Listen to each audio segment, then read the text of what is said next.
Hello and welcome. This is the town meeting for the April election, and I'm certainly glad to see everybody that's here.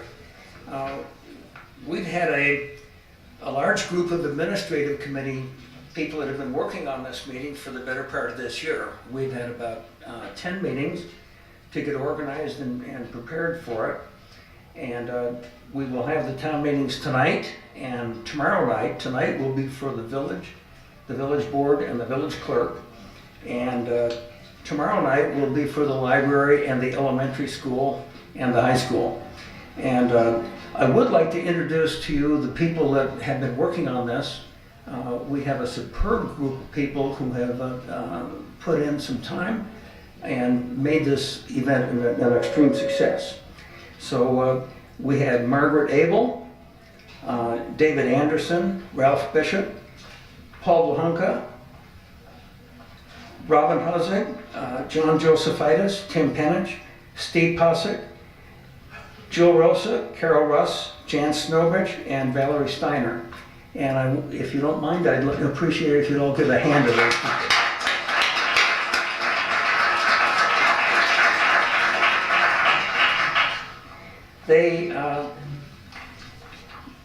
You should all, if you sign one of the affidavits, you should have a yellow ballot.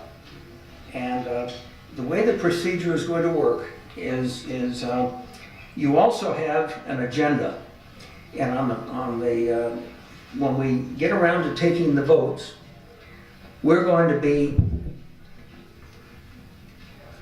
have the candidates for the library come up here and talk, and you'll get a chance to ask some questions.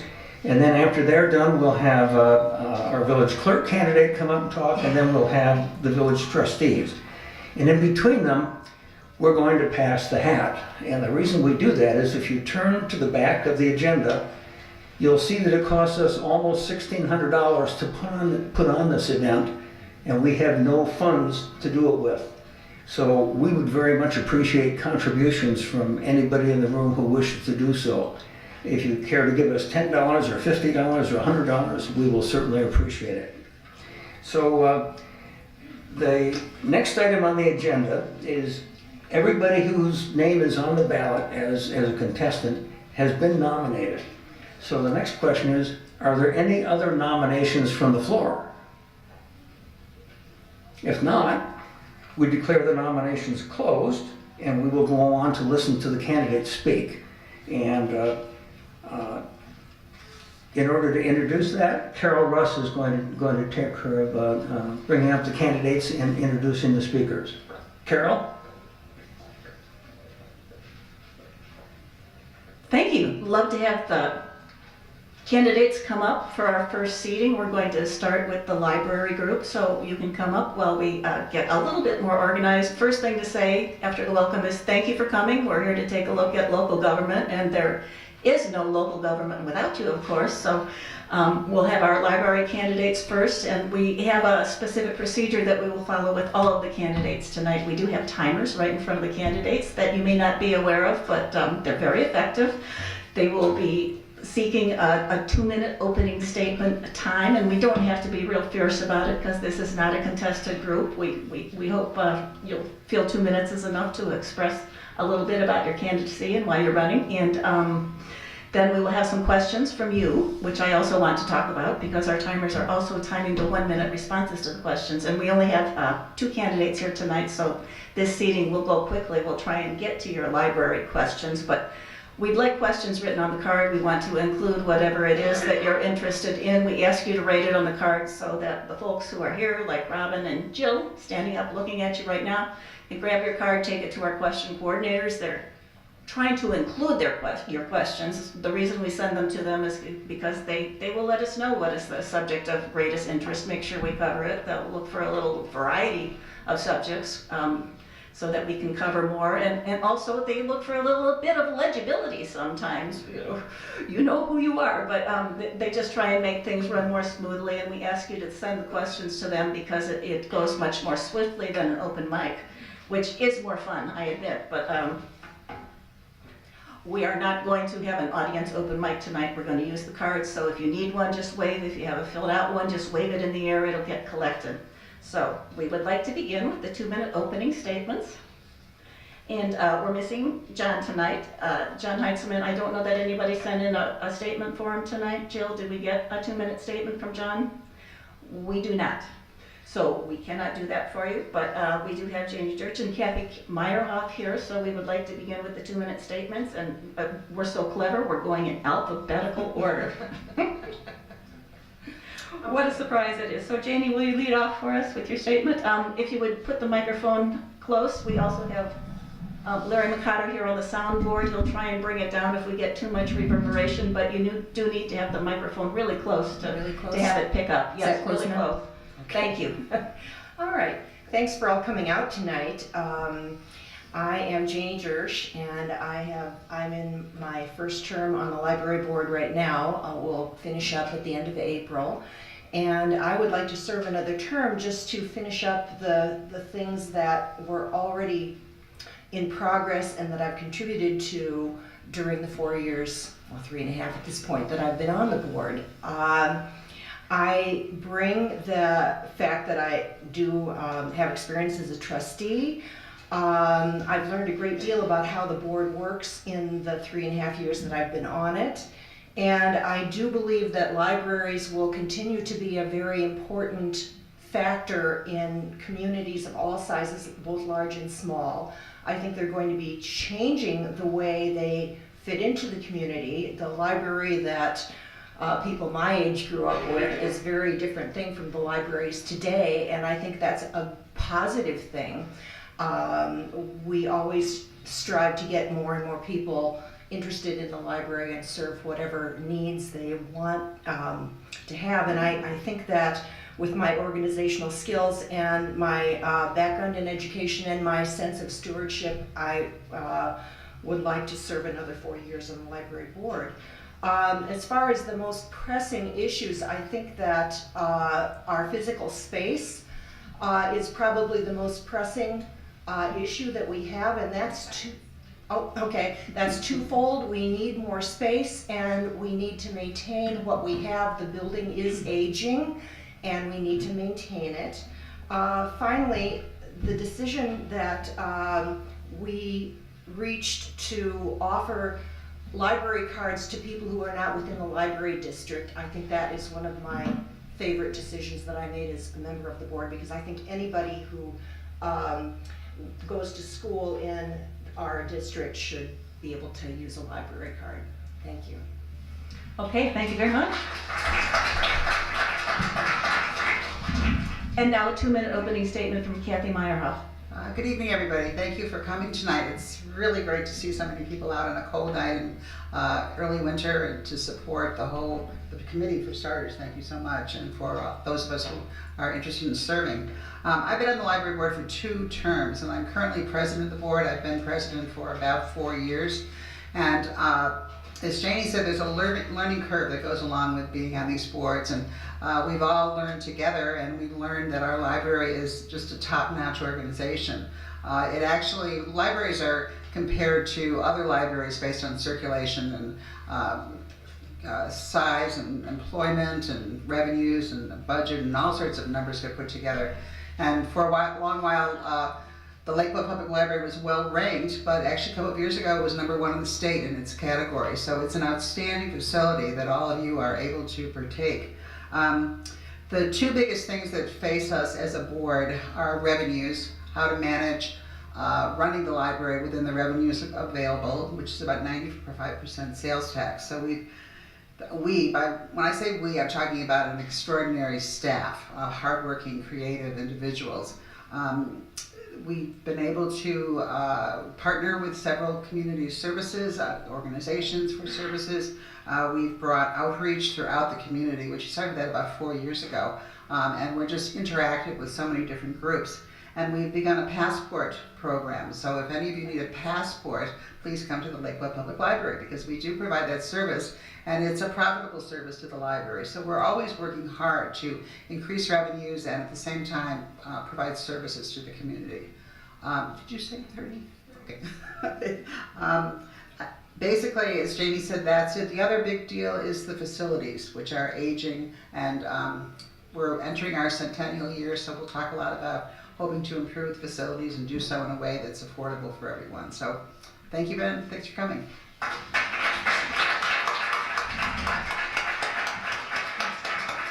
All right then, you all might have heard Molly saying 30 seconds. It's a little disconcerting to hear that, but we're trying to keep on schedule for a 90-minute meeting, much as we love to hear from you. We're trying to move along, and the next thing we'll do is library questions, and since we have 2 candidates, we can take a whole bunch. We will start with Kathy, and then we'll have a response from Janie or addition or whatever you like. You can say I agree if you want to. And then you'll take the next question. We'll just keep alternating, and we'll get as far as we can in about 15 or 20 minutes. So the first question, this is a rough one. Is the library remodeling, and could you please put in a fireplace? Okay. Is the library remodeling? The library hopes to remodel. We hope to expand and renovate the building. That's a very costly undertaking, and it's been a very time-consuming undertaking to get this far. We have done a space study. We have looked at lots of designs. Probably our favorite has the fireplace in it. But I think we're a ways off from making those plans. But yes, we really hope to expand the services. The patronship is all call for it. It's a matter of working out financing and making the plans. So, and as I said before, our centennial year is about to be upon us. It would be great to launch a capital program and have a very successful one going with our centennial. Super. Our next question is for you. Are there other community services that could be offered to the residents of Lake Bluff? Oh, I think there are always opportunities for other services. I would have to think a little bit before I came up with any specific ones. I'm amazed at the number of services we offer right now, and the fact that we started doing, as Kathy said, the passport program is a nice addition. But we have all sorts of classes and clubs and so on and so forth. I think that I think there are a lot of things that the library does that people aren't even aware of. For instance, the questions at trivia night at the brewery are written by our library staff, which is fabulous that they're willing to do that. And we have very active friends of the library who come up with great ideas all the time too. So yes, I think there's always more things that we can offer. Of course, we are limited by our space, and so that's a twofold question there, is to try and get more space to offer some more programs. Okay, and I think I have to apologize because I didn't really give you a chance, Janie, to respond to the fireplace question, even though you did make the comment. I really didn't give you a full minute if you want it. The first thing I should say, Kathy, is I didn't write that question, which I'm sure she So obviously we have other people who have that same thought, because that's one of the first things that I brought up. Wouldn't it be nice? I don't know if it's feasible, but who knows? But yes, I would agree with you that we would very much like to do something like that if we are able to do a better job. Yeah. Well, how cozy on this cold night. Yes. So, Kathy, did you want to make a comment about the community services that could be offered, that are not being offered perhaps, but could be offered? Yeah, I think the community services, we probably have a lot of services people aren't even aware of. For example, if someone is homebound, we will put together collections of books and have them brought home to homes. This spring you will see, I'm sure all over town, the book bike, which has been generously provided by the Friends of the Library. It looks like, you'll show your age here, but if you can remember the fellow that used to ride down the street with an ice cream truck and was on a bicycle and you opened it up and you got your whatever, that's what the book bike looks like. This one has remote digital services, so you can be down at the beach or at the farmer's market and you can actually check out your book with a card, so it's a little more up to date than that ice cream man you might remember. But that's the kind of thing where we're staying on top of the services throughout the country. Libraries are they're boom towns in every little village, so we're picking out the best of the best, and we're offering it to the folks in Lake Bluff. Okay then. Are taxpayer funds better used to increase salaries of workers and increase the services offered by the library? I'm not sure where the question is in that. Aren't taxpayer funds better used to increase the salaries and increase the services, perhaps as opposed to a building?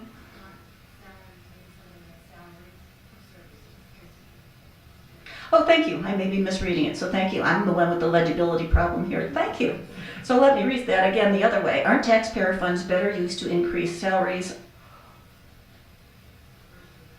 versus, thank you, better used to increase salaries versus workers? Salaries of workers, it really doesn't say that. But let's contrast that. Increase the salaries of workers or increase the services offered by the library? Let's see if that's something we can comment on. Are we? Please. Go ahead. Yes, please go ahead, Janie. Okay. That is a tough question to answer because I think we do have benefits packages including regular performance assessments and so on, and the people who work for us do get salary increases as they spend more time at the library.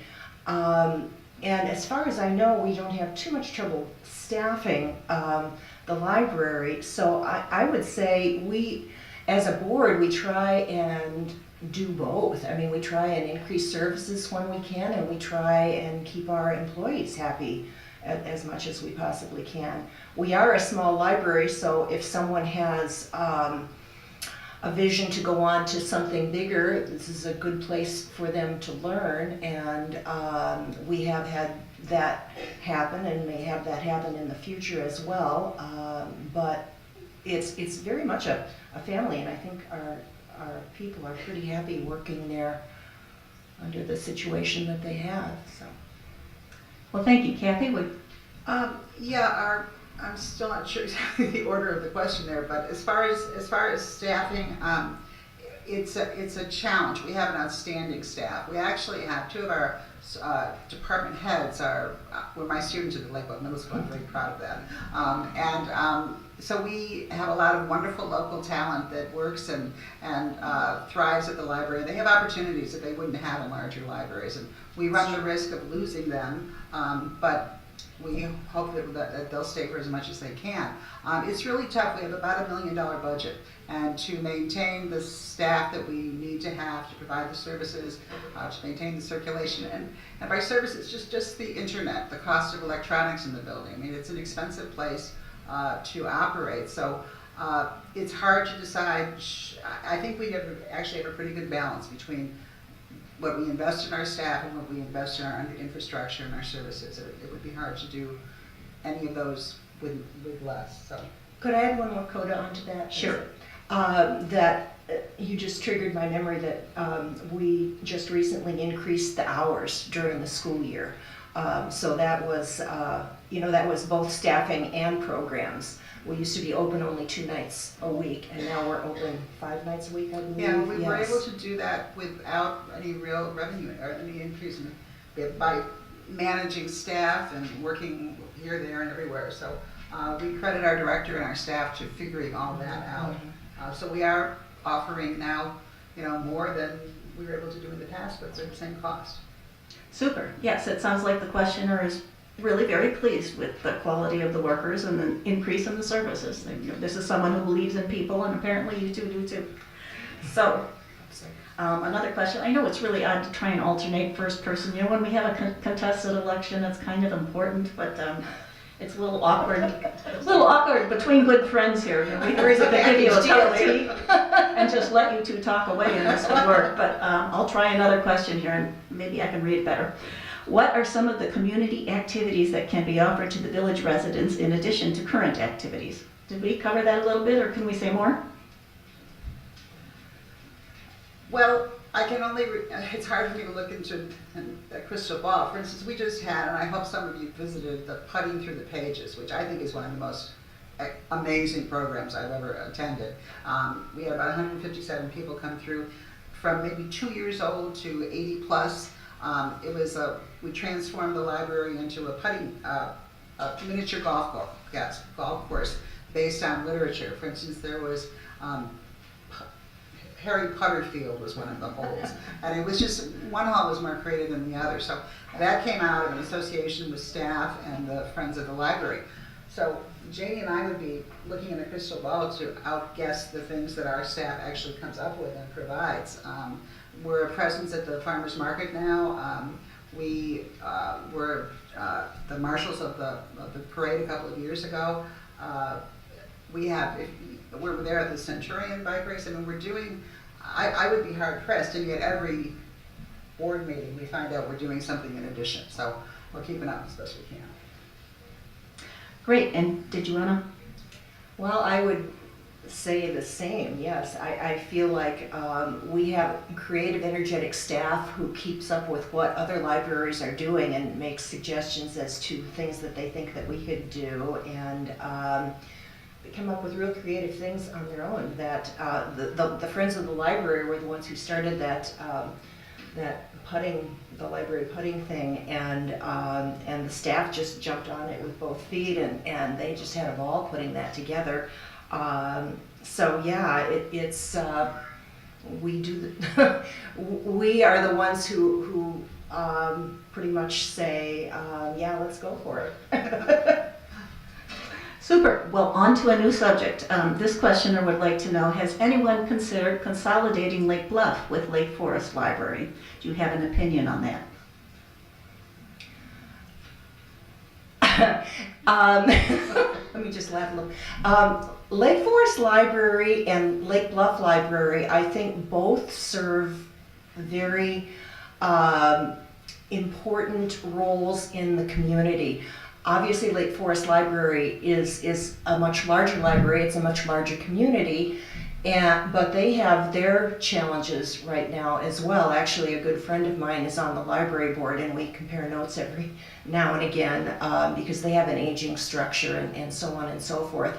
But I'm sure that is one of the places that people look at and say, oh, wouldn't it be nice if we have a fireplace? So I am not sure that any good would be served by merging. We actually do cooperate in various ways already, and one way that I can think of is that we're going to cooperate with the Lake Forest Library in a community read program. Do you remember how Chicago a few years back started everybody read one Chicago, one book, and we're going to start that in 2019, early in 2019, and we are partnering with the Lake Forest Library on that. So I think to partner and do things is probably as far as we might want to take merging tax monies and so on and so forth. I'm not sure that Lake Bluff, the fiercely independent people of Lake Bluff, would probably not go for that, and I'm not sure that I would either. I'd have to see it. I'd have to see it as an advantage to Lake Bluff. I'd have to see that in black and white before I'd consider it.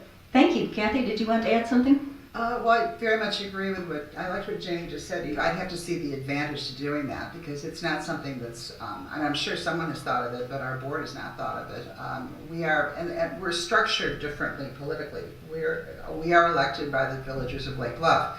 Trustees in Lake Forest are appointed, and there's more of a city connection with the library, as I understand it.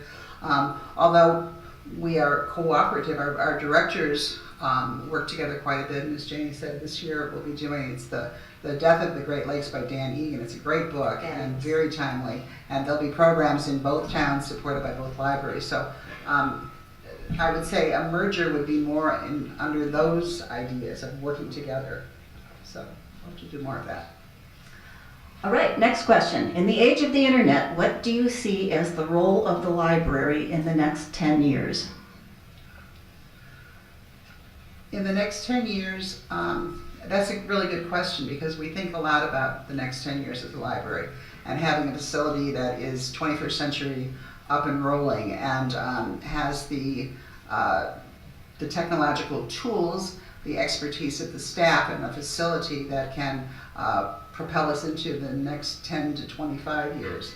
So I think the challenges are the building, keeping it up to date, improving it so that it meets those challenges, watching the budget really, really carefully so the services and the equipment are there to be used by the village. We have several computers that are available to the public right now, and those are going to be upgraded. There'll be more laptops, there'll be more tablets.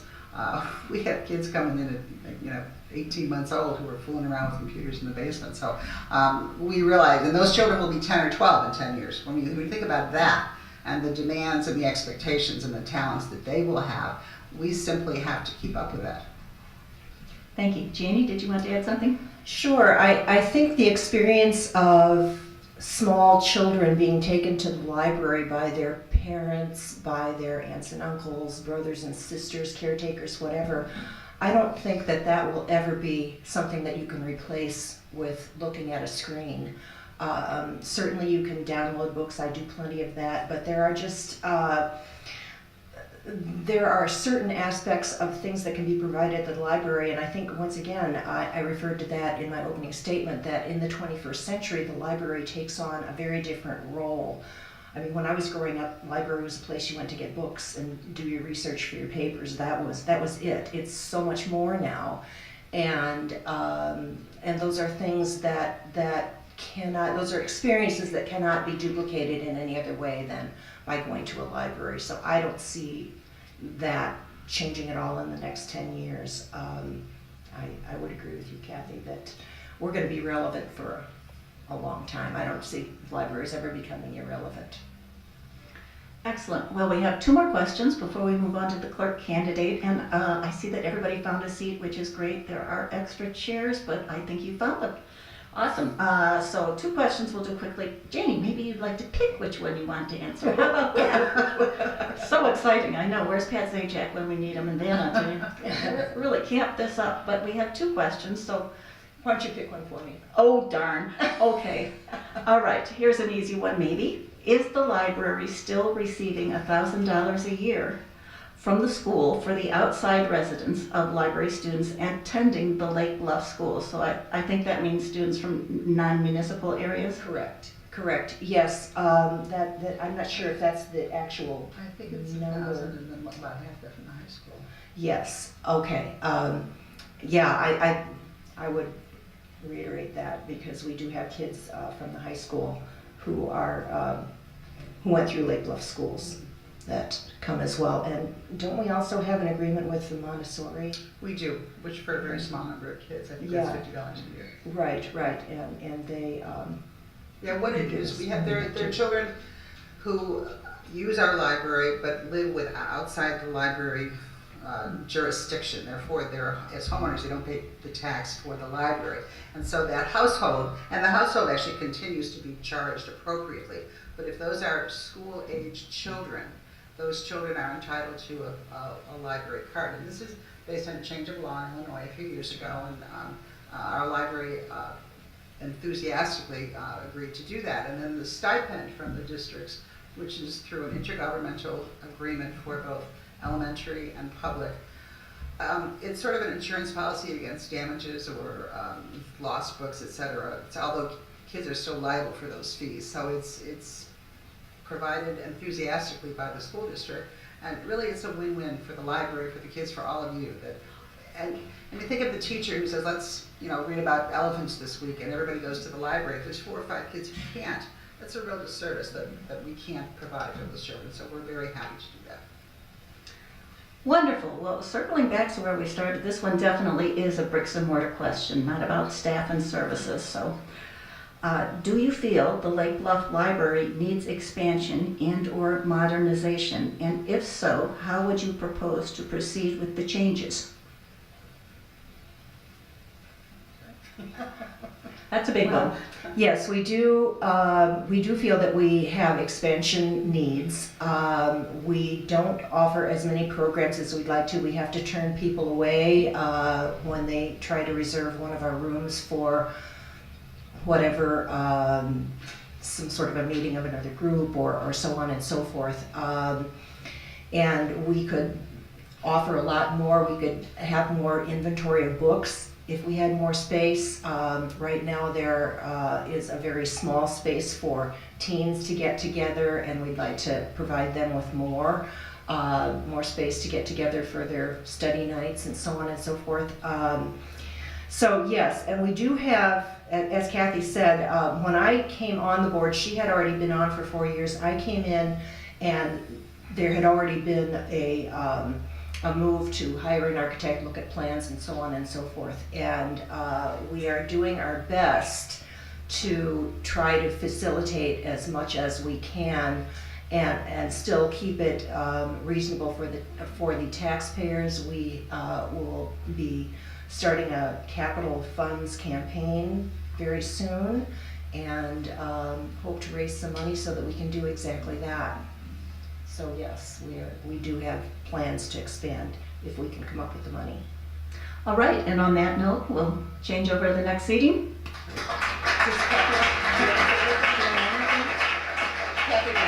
I screwed up again. Kathy didn't get to answer that one. Well, Jane said everything so well. The one thing I would like to bring up is that we just recently had founded the Lake Bluff Public Library Foundation, which is a non-for-profit, a 501c3 that's been established for the purpose of renovating and expanding the building.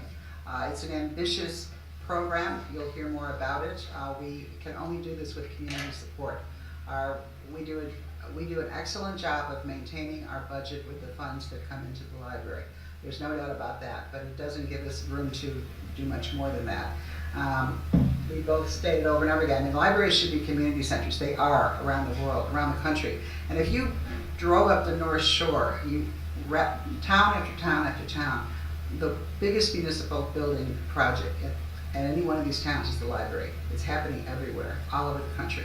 So we want to be, and people want to move to towns and have those libraries. So it's important to all of us.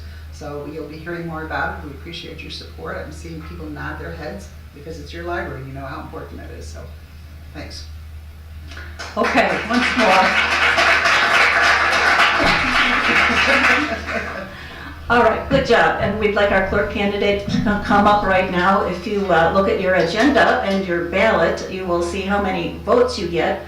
We have 3 library trustee positions up for election, and you saw 2 of the 3 candidates who have filed with us.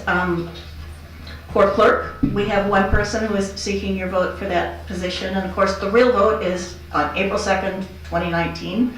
This is more of a presentation of candidates tonight, though we will ask you to vote at the end of the evening. This is not a binding vote. The binding vote is April 2nd, consolidated election. So we do have some questions for clerk, but first we'll do a 2-minute introduction. So Megan Michael, if you could introduce yourself and give your 2-minute statement. All right. Thank you for coming tonight. I'm looking into this crowd and noticing many new faces, so I'm sure that I'm a new face to most of you too. I'm Megan Michael, and I'm running for village clerk because I believe in community. My husband and I moved from my hometown of Pennsylvania to Lake Bluff in August 2014. We have 3 children, and one of my biggest concerns when we moved, would we ever feel connected to a community again? And sure enough, 4+ years later, we can't imagine not living here. Our children, who are now 15, 13, and 11, live a Lake Bluff life. They ride their bikes to school, they run around in the parks, and they swim in the lake. Together, we enjoy block parties, Bluffinia, and everything else that the village has to offer on the village green. We seek out opportunities to learn about its history. Lake Bluff fills us up. I'm the type of person who recognizes that when something gives you so much that you need to give back. I understand that we can't just be consumers of the village, but instead have a responsibility to participate in and give back to the community that we love. My professional work experience is marketing communications related, specifically in the not-for-profit sector. I have a bachelor's degree in communications with a public relations focus and a master's in management with a nonprofit concentration. I have channeled a lot of my energy into using my education and background for volunteerism, and currently chair the Lake Bluff Middle School PTO and serve on the Lake Bluff 4th of July Committee, as well as the newly formed Quasqui Centennial Committee.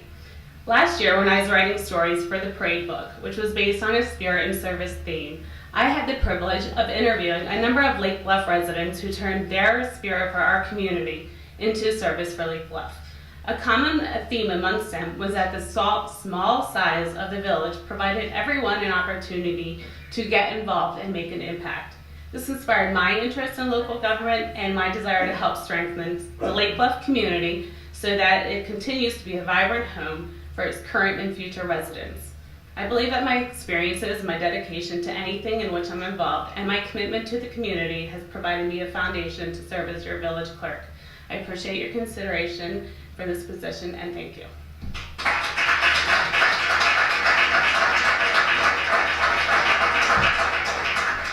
Thank you, and we do have a few questions for you. The first question is, what the heck does the clerk do?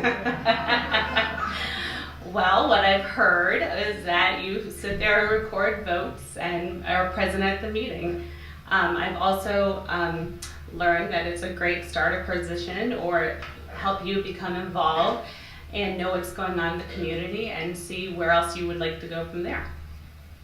Great, thank you. And the next question, in your application to vote Lake Bluff, you wrote, "We can't just be consumers of the village." Please explain what this means to you. Well, I'm glad someone read it. To me, I mean, it means that we can't just take and take and take from our community, and we need to give back. And that's exactly what I mean by saying we can't just be a consumer of the village. If you want this community the way it is, and we all love Lake Bluff because it's Lake Bluff, that you need to give back and be a part of the process. Great, and actually we have a follow-up question that just came into what the heck does the clerk do? This asks, how does the clerk coordinate with village employees, or do they? I don't believe coordinate with village employees. I believe we work more with the trustees and the board, and that's my answer for that. Great, and we have a final question. The question is, what is your background as it applies to being village clerk? I think you might have addressed a little bit of that, but Well, my how would you like background, well, with the duty of village clerk, I literally think the main responsibility is recording the votes. So I don't think that one background or another leads to that ability. But my background is in marketing communications and public relations, and I have a master's in nonprofit management. So I think that leads to being a part of the village board and the government sector. Great, and this concludes our clerk presentation.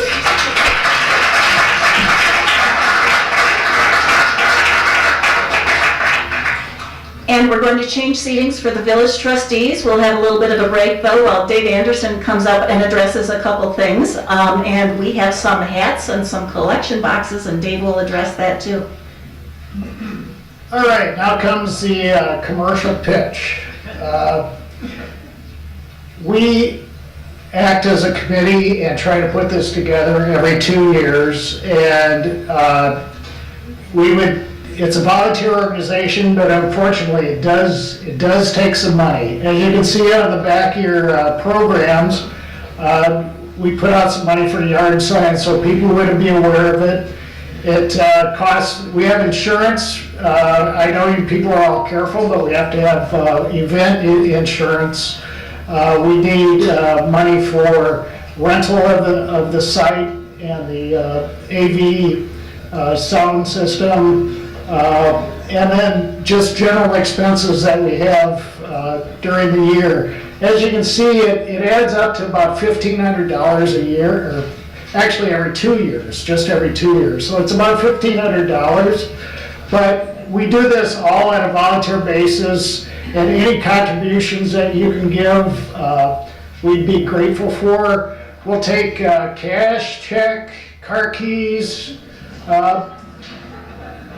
you know, the deed to your house, anything. No kids, thanks. But and the nice thing is, if you forgot any money tonight, you can come back tomorrow and bring twice as much. So dig deep, and we really appreciate it. Thank you much.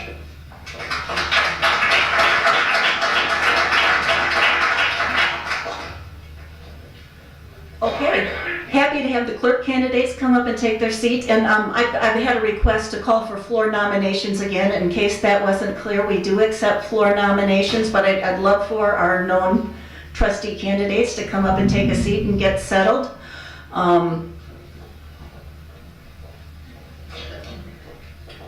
The folks who are presenting to you tonight put in their applications to vote Lake Bluff, and one question is, why the heck do we do this so early?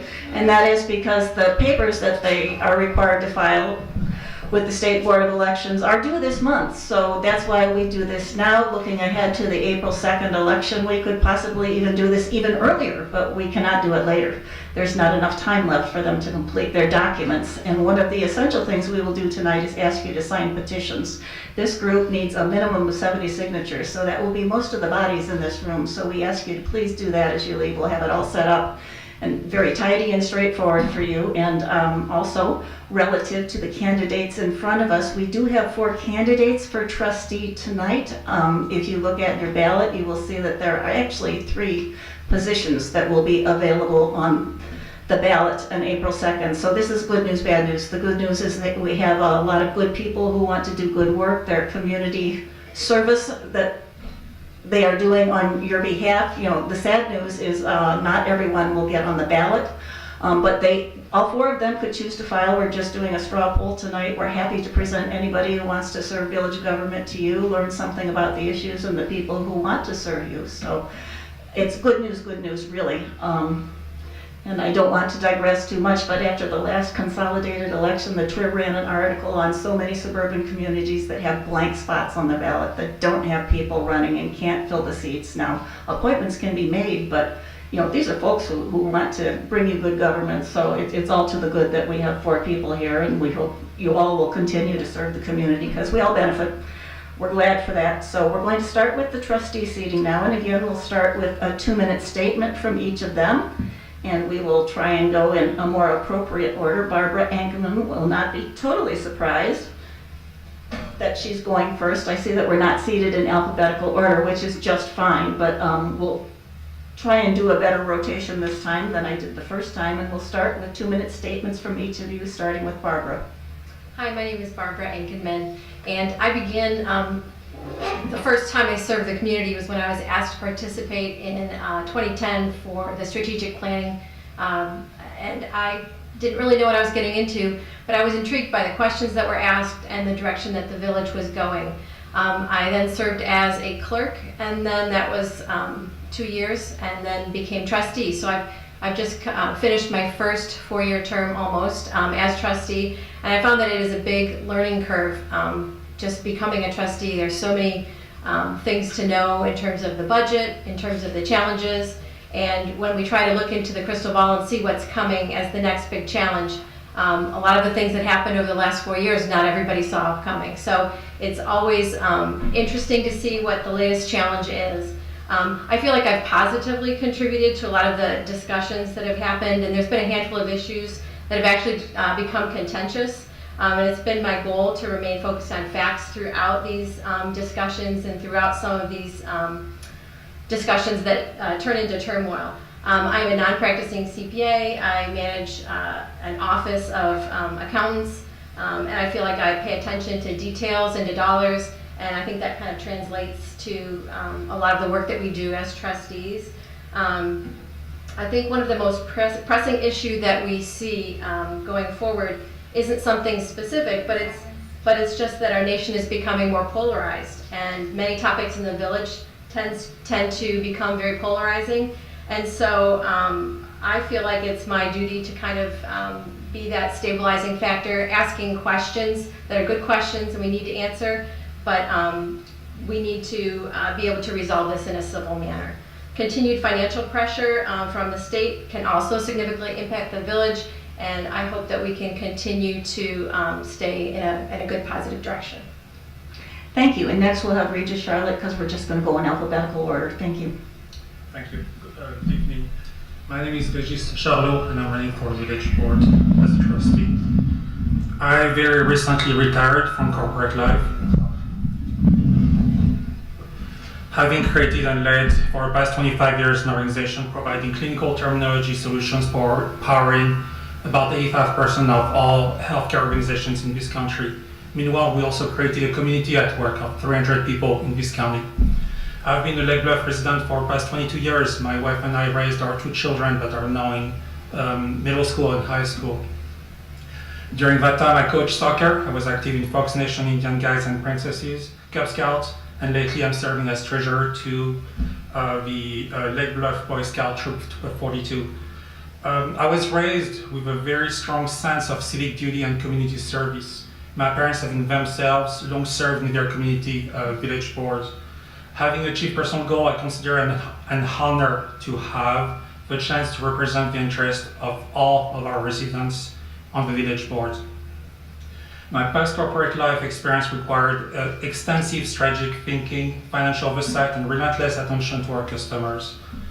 Actively listening to our community, being thoughtful and collaborative, maintaining a fiscally responsible mindset, being level-headed, and proceeding without preconceived idea are all necessary skills that I possess from my experience as an executive.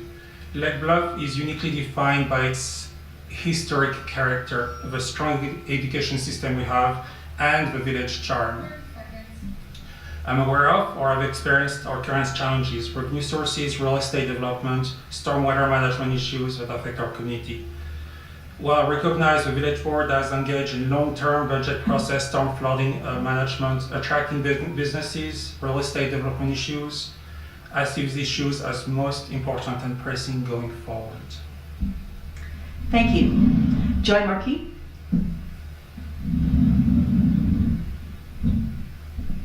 Good evening and thank you for being here tonight. I wanted to thank the Lake Bluff Vote Caucus for organizing this event, so thank you so much. My name is Joy Marquis. I'm running for village trustee. My family and I moved to Lake Bluff in 2011, and I have 3 children, 16, 14, and 11. In 2017, with the help of all of you, I was elected as the Lake Bluff Village Clerk, and it's been an honor to serve in that capacity. I've spent the last 18 months learning the workings of municipal government and the pressing issues before our village. I've also participated in the village finance meetings for the past year.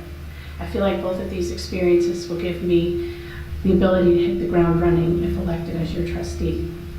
The clerkship has taught me much about the process of governing and how it differs from the private business sector. Good government takes patience as well as a grand scale overview of how decisions will affect all residents. I am passionate about this town, and it's my goal to listen to all voices on an issue. Since moving to this community, I have volunteered in many organizations, including District 65 Schools, the Lake Bluff School Caucus, the Lake Bluff Criterion Bike Race, and the Lake Bluff 4th of July Parade Committee.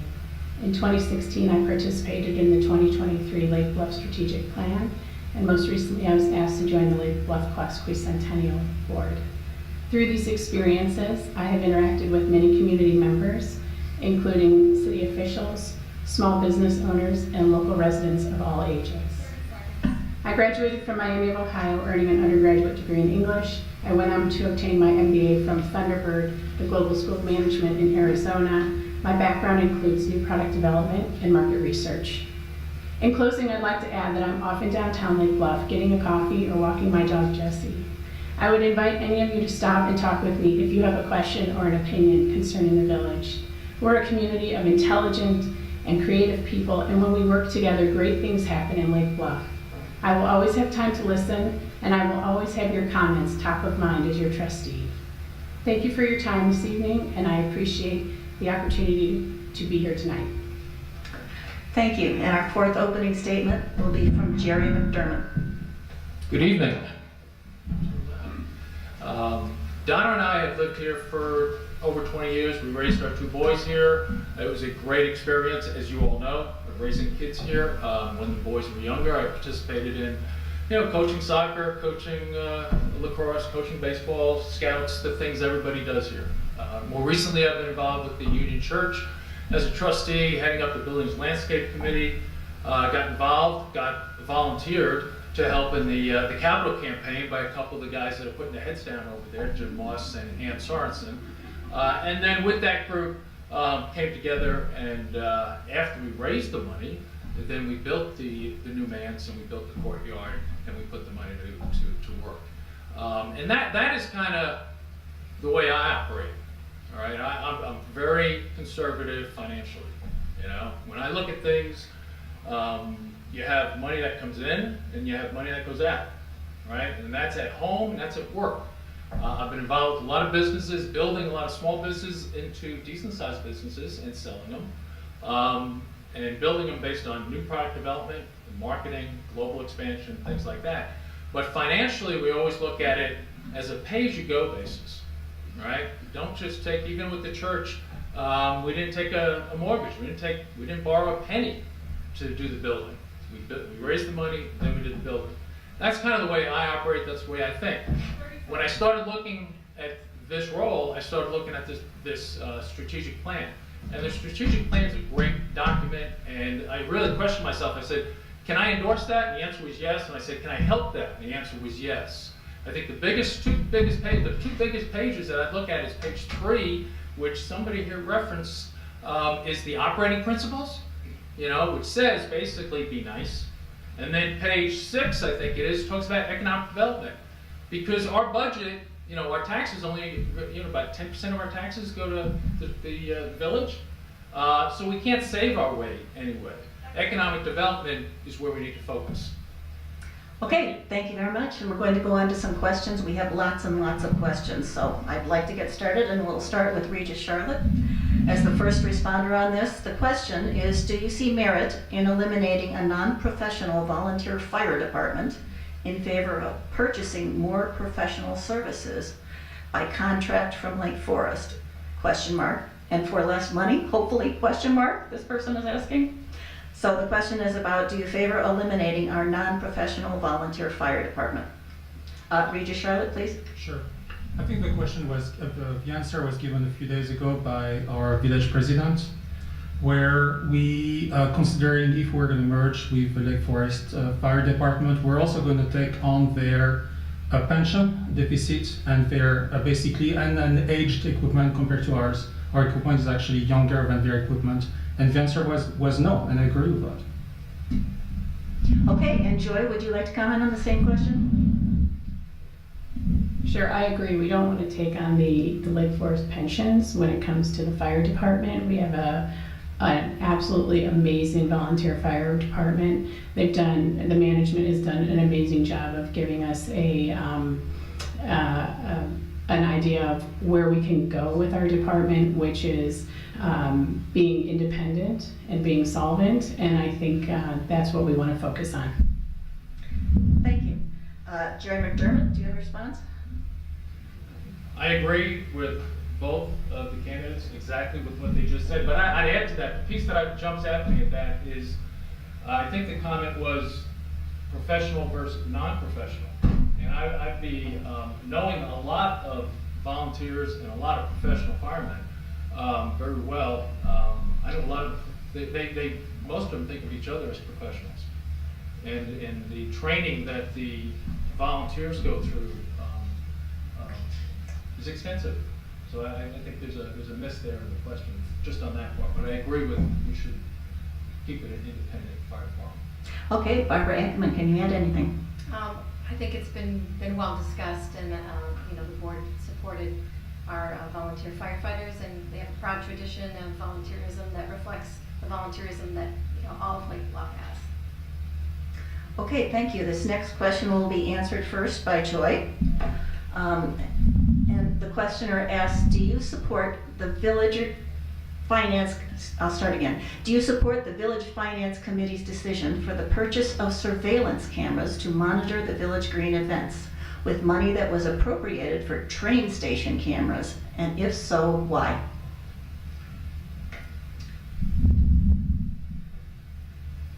I think that we absolutely want to have safety within the village, and I think that combines both the village green and the train station. And it's a two-part thing. We are looking at cameras for the train station as well.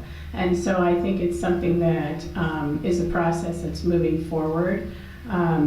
Sometimes monies get shifted around just a little bit in the same category, depending on the year and what can be done feasibly. And that information is always shared with the finance department and is discussed before any changes are made. Okay, Jerry McDermott, would you comment?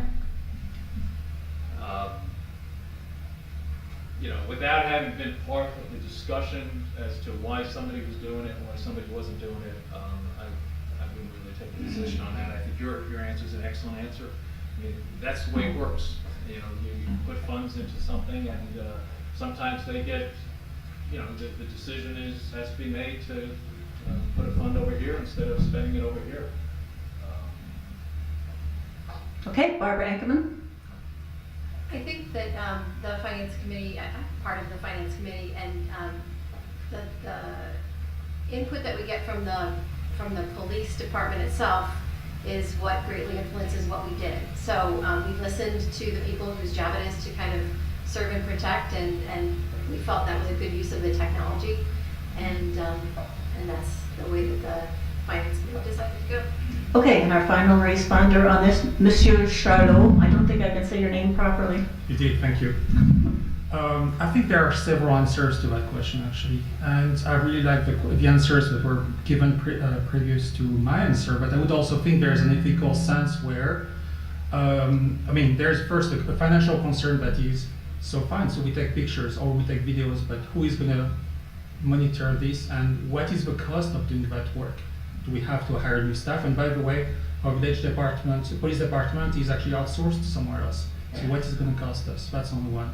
Number two, from a privacy standpoint, do we feel comfortable having everybody filmed all the time? London, for example, is under surveillance and people don't like it. Do we want to become the same? And again, it's about the character of Lake Bluff. What do we want to achieve? Okay, thank you very much. And we're going to go on to the next question, but I've been asked to talk about the microphones. I know you're sharing them. Bill Schelhas from LFTV, who set up our equipment, was very careful to try and figure out what to do about the reverberation that we have in this room. And we have Larry McCotter here on the soundboard trying to address that, but he can only put the volume up so high before we have trouble. So I'm being asked to say, even though you're sharing the microphones, can you please bring it to you when you answer? Because we can't bring the sound up high enough sometimes without having distortion. So our first answer to the next question will be Jerry McDermott, and we have so many questions, I'm going to combine two. The first of the two is, are block parties detrimental to our young families? And the second of the two is, how can we better control the beach parties, drinking, litter, noise? Great question. You know, a party's not detrimental. I mean, it's what people do and how people operate themselves. And you know, there is a, you know, we're seeing the village go from where we didn't have a lot of block parties and we didn't have a lot of activity downtown to the point where now we have a lot of activity downtown and we have a lot of activity going on. And, you know, there's a balance to everything. And people, you know, just have to, you know, if you know, hopefully manage their own behaviors. We all know that sometimes people go overboard and don't manage their own behaviors. But I don't think we want to be a community that starts locking things up at a certain time and shutting things down and preventing the people to get together and enjoy their camaraderie. Because we've seen a lot of growth in the community, a lot of excitement, a lot of people enjoy getting out and enjoying the town. Okay, Barbara Ankman, can you answer the same question? I'm actually not aware of any specific problems from all the parties. I think that you know, the beach has sometimes had some complaints, but in terms of the block parties, I know it's great for the business and it's great for the community to have a place to gather and to celebrate. I support that. Thank you. Our next responder will be Regis Charlotte.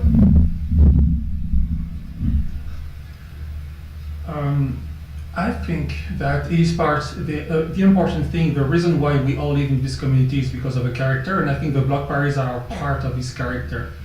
I remember about a year ago, there was a change of policy in alcohol consumption on the green, I believe. So, and I'm not aware of, I have not heard about things getting rowdy on the beach. So, I don't know, but I would need to hear more facts about that. but I would not prevent it for now. Okay, and Joy Markey? I agree. I haven't heard much about issues at the beach. I do enjoy the block parties, and I think that the block parties are a good community activity. I guess it seems like this question might be directed at the fact that people might think that it's a little bit unsafe for young children at the block parties. So I might add that I'd love to see maybe some more family-friendly activities up in town that could still bring people together, but maybe aren't revolving around drinking and are more geared for young families and young children. Thanks, Great. Joy, I like your answer.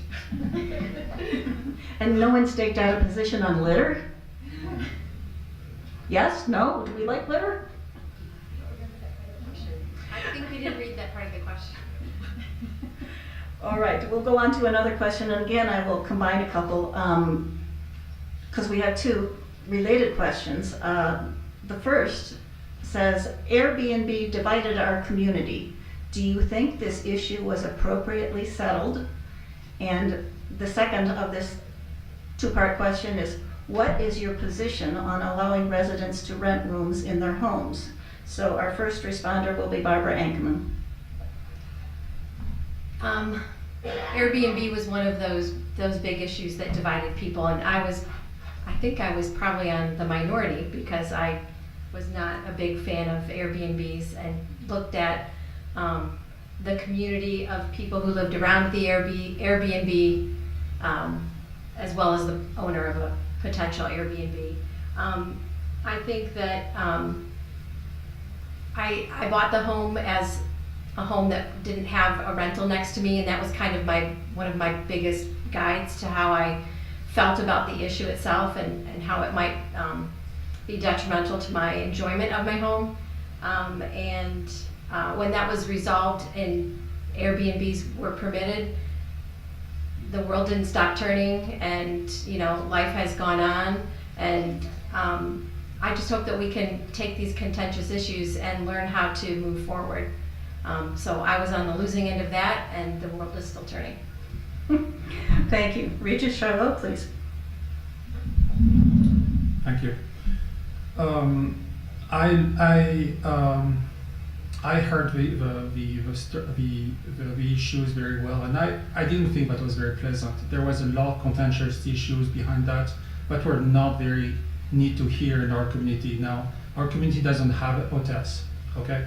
And I thought it was having Airbnbs and hotel. It was actually, okay, we want to bring people in the village. We want to show our place of residence for people to enjoy it. I happen to have read also the resolution by the village that was a pilot. I think no more than 45 days a year, taxis to the village, and a few more, the houses have to be separated to be able to be appropriate for Airbnb, and the house has to be owned by, it has to be owned full-time by another. I thought the resolution was actually very good. And I think this is a great pilot, and we'll see what happens. Thank you. Next responder will be Joy Markey. I agree. I think that the ordinance and the resolution that we came to with Airbnb was well thought out, and it is a pilot program. So I think that if there were any issues, we could always backstep it a little bit.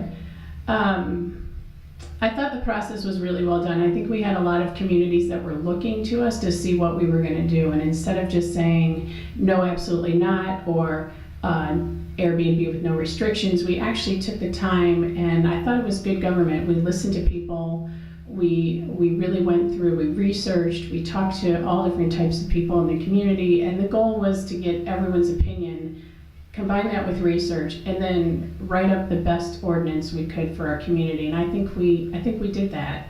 I have to say, just sitting up, listening to people talk, I felt like that vote could have gone either way. I couldn't vote on it, but I'm happy that we allowed it, and I think that we're treading in a conservative way to just make sure that it works for our village. Thank you. And final responder, Jerry McDermott. When it first came up, I was not excited about it. my first thought was that we don't need that here. But as I listened to it and I followed the board going through it, I was on the fence for a while. But then I think the board made the right decision. They handled it right. They went through all the difficult questions, all the difficult emotions that were in it, and they came up with a fair solution. And as you said, the world didn't end. Life goes on, and Lake Bluff is still a great place to be. And I thank the board for handling it. Thank you. We have a few more questions, and we will need to vote and sign petitions, so I'd like to move on along. We have a few questions that will not be asked because we'll just run out of time. I'm so sorry to tell you that, because we really do want to include as much participation as possible, but we're committed to a 90-minute meeting. So the next question is, first responder will be Regis Charlot, and the question is, what can the board do to responsibly address the need for affordable senior housing to allow for long-standing community members who wish to remain in Lake Bluff to do so? So what can the board do for affordable senior housing? I don't know. The answer to that can actually be multiple. Okay, do we reserve land for people developing residents that are low cost, or do we actually let developers doing that for us, or do we basically it's not the responsibility of the village to actually do that task? I don't know. It's an answer. I mean, it's a question that is actually really hard. It's all about the reach of a village to actually address that type of issue. But I think we need to address it. Thank you. Joy Markey? I agree with Regis. This is not an easy question, and it's been talked about. We discussed it at length in the 2023 strategic plan. The goal is always to allow older residents to remain in the village, even if so that they have housing that's adequate for them. I do know that we're working to try and find little pockets in the village where we can create housing that will work for and have diversity of housing for older residents. And one of those things, we're actually doing it right now. We just entered a contest with the Center of New Urbanism, and the idea is to take a very small space, a small piece of land, and to design what they call middle housing, and that is smaller units that work for older residents or single people. And it's just a contest. We can hire we don't hire an architect, I'm sorry. We bring in an architect, they design something, and then we submit it, and if we win, we get a little prize. But what it does do is it makes all of us think about what are some of the options that we can do to manage this issue. Okay, and Jerry McDermott? Well, I think it's a great question, because we really do need some more diversity, particularly with that housing for people who are empty nesters. There's no reason why they need to leave Lake Bluff and go somewhere else. We need to give them some options, and there is something you can do about it. And I know the board's worked on it, but it's like anything. If you stay focused on it, you might get an idea. If you talk about it and you bring people in like you're doing, the more people you bring in, the more ideas you bring in, you may come up with some solutions. We're a small town, right? So we don't have all the land that Lake Forest has, so we don't have all the options, but there are options within here. And it just takes some focus, and it takes some energy, and it takes somebody getting really a little emotional and passionate about it to keep pushing it forward, because somebody out there has the solution. We just haven't found it yet. Okay, and our final responder on senior housing will be Barbara Ankman. Well, this issue is kind of near and dear to me, because when I served on the Strategic Planning Committee in 2010, that's one of the things that was mentioned, diversity of housing stock. And it was the first time I'd really kind of thought about it. And then a couple years later, my parents, who were at the time, I think 80 and 86, moved, or I encouraged them to move from Ohio closer to me so that I could take care of them as they aged. They still had their health and everything else, and so they had their power to choose where to go. So I said, please come here. And I searched all over Lake Bluff and Lake Forest trying to find the perfect spot, you know, the thing that had not a lot of land to take care of, one story, amenities that they could in theory walk to. They ended up on Laurel Avenue in Lake Forest in a great spot, and I'm really, really happy. It's 10 minutes for me. I wish there were an answer in Lake Bluff that were just a little bit closer, where they could kind of have all the things that you need. And you know what? Not very long from now, I'm going to be that person who needs that, and so are you. So I don't think it's a question that we should ignore. Whether you're altruistic or you're selfish, we ought to look at this question because we're all going to need it. Thank you. So we're going to start over with a new question, and the first responder will be Joy Marquis. And there is some specificity to this, so a general statement. What is your position on historic preservation in the village, and specifically on the proposed ordinance the board will vote on December 10th? This question comes up all the time, and it's one of those questions. Well, first of all, historic preservation is important. It's important to the character of our community, and that's why we have the Historic Preservation Committee that we work with.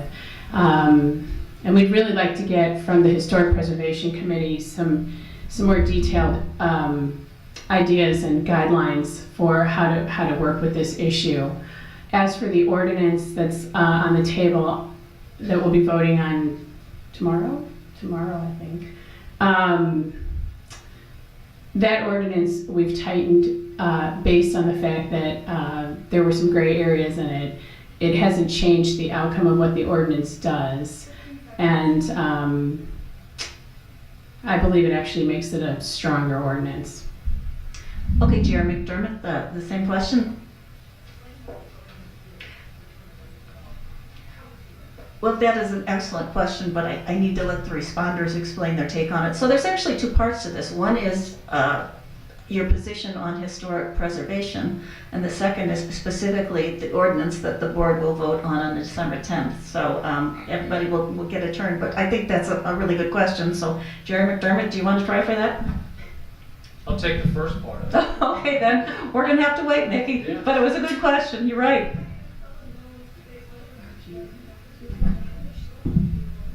I believe, and you know, you can help me out here, Mark, if I'm wrong. You're looking at me like, ha ha ha. There were some technicalities as far as what needs to be done before something can be declared a landmark, and there's a process. And once something is declared a landmark, it still is eligible to be demolished, but you know, it's just some of those technical things that have to be done and in what order before someone can then start the clock to apply to have their property demolished. And when that person applies to have their property demolished, then they have to go to the Historic Preservation Committee and have that review done first. So there's a lot of moving pieces, but it sets the order in which you have to go through to do something to your home that may include demolishing. Thank you. And yes, it's a current issue, and there are some divergent viewpoints. And Jerry, take any part of that question that you want. I'll read it again if you like. I'll take the first part and then the second part. So the first part is the view on the historical preservation. It's part of it's part of the community. I mean, it is part of what the community looks like, and we have to do what we have to do to maintain it's part of the character of the community. So we want to be careful about letting things just go that have a value. We don't live in a historical house, but we live in an old house. So you know, I know what it's like to have an old house. I know what it's like to deal with that. We had a house at the church, which is the manse, which was a real old house that was falling apart. Luckily there was no historical value to the house, but you know, I know that we would have been challenged if we had that, if there was historical value. And we spent a lot of time, Jim Moss spent a lot of time, digging up all the records around it just to make sure to understand what the historical nature of that house was. We would have been really challenged if we were to had to try to preserve that house, because it was literally falling down while we were building the other house. So I know there's a challenge there for folks, but I think as a village, we need to try our hardest to maintain the historic culture. Thank you. And Barbara, I know you struggled to give a factual response. Did you want to give a more personal response to the same question? I guess everybody involved in historic preservation has a passion for history, and I love history too. And I think we need to balance our love of history and our love of keeping things the way they are with a property owner's right to do what they wish with their property. And just like there are homes that are built in 1950 in the village right now, and they're an historic treasure, at one point that was the new thing that everybody didn't like. So I think people need to understand that the village is going to continue to change, and we need to not have a bunch of houses that we put the burden on that you can't ever change anything, and you have a house that's falling apart and you can't change it. That would be a little bit unreasonable, I think. So I think each situation is different, and you have to look at the specifics of each situation. Okay, and Regis Charlot, final responder to the question about preservation. Sure. So first of all, I am going to show that I'm very green to this process where I didn't know that this ordinance was coming about, but I'm actually very happy this comes about. And I also have, being European, we have an experience of having extremely old buildings where we have to make it work with the newest requirement for living within these buildings. And I think we actually do it right in Lake Bluff. So if you look at East School, when my kids started to go to East School was changed to the middle school, but we still kept the front portal that is now inside the middle school. I love that.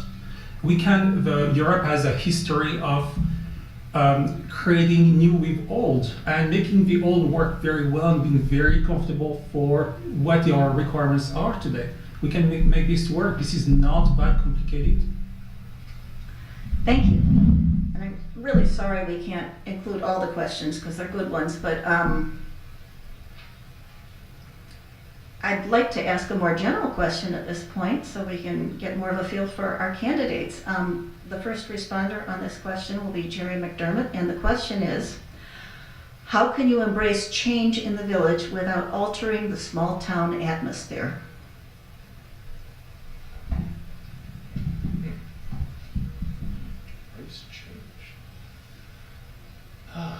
Change is, I mean, you don't have a choice about embracing change. Change happens. I mean, it's going to happen whether we want change to happen or not. You can't stop it. Things evolve. The world changes around us. The challenge is to maintain as much the character of the community as we can while the world changes.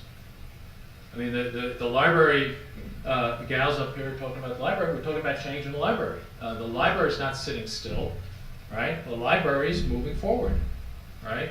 That's the way life is. It's really not too complicated. If we make it overcomplicated, there's a little bit too much there.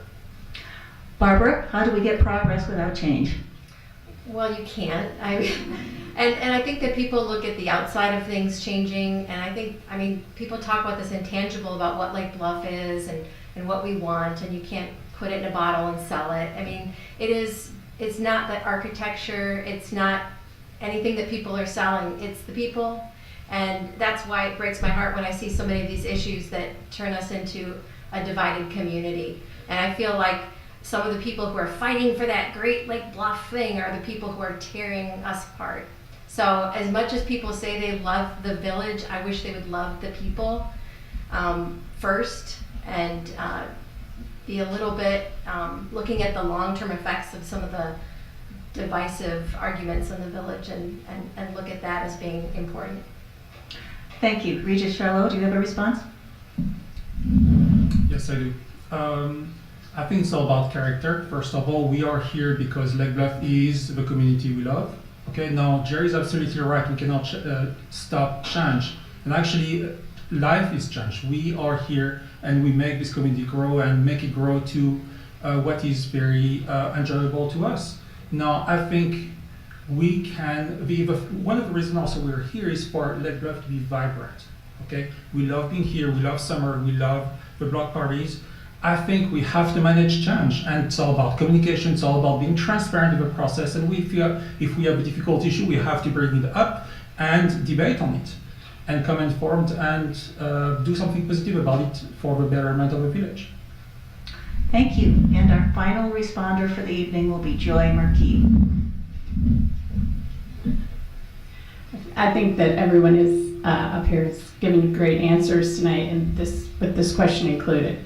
And I think when you look at change, I'm reminded of, I was sitting in the 2023 strategic plan meeting, and I was sitting next to Janet Nelson, and she said to me, you know, when they were talking about putting in the terraces, people were all up in arms. And I thought, that's where I live. I'm glad the terraces were built.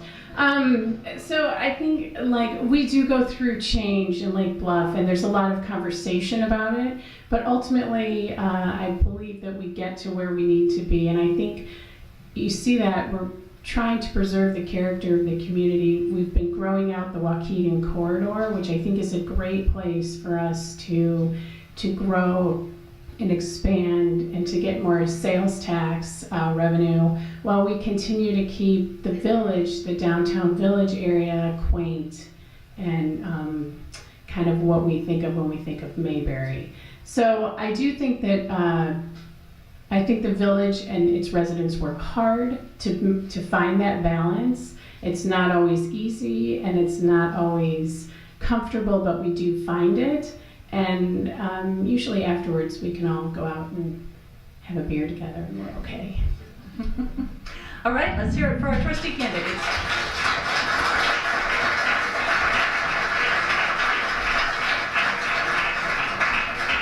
Thank you very much. And I would like to explain a few things to you at this point. We really do need you to vote. You see there are 4 candidates for 3 spots, and we will put out petitions for you to sign. They need 70 signatures, but we're not allowed to put out more petitions than there are places on the ballot. So we can only put 3 out. We need your vote. The vote counters will do that as quickly as possible, and we'll get the petitions out. We'd like you to wait until then because we really need the signatures. So please vote. Our vote counters will collect your votes. They'll count as quickly as they can. We'll announce the results, but we really do want you to sign petitions on the way out. We need your signatures.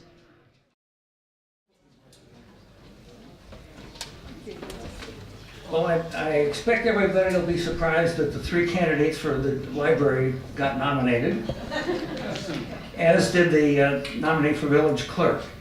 And for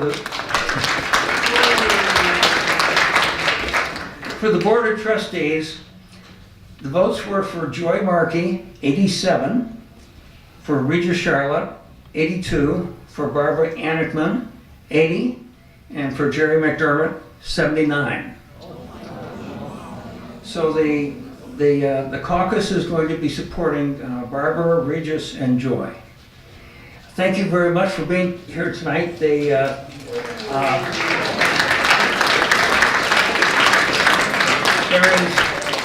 There's another congratulations to go out tonight, and that's to all of those of you who came. This is the best example of grassroots politics that you'll ever find. Thank you very much for coming, and we'll see you tomorrow night when we talk about the Park District and the schools.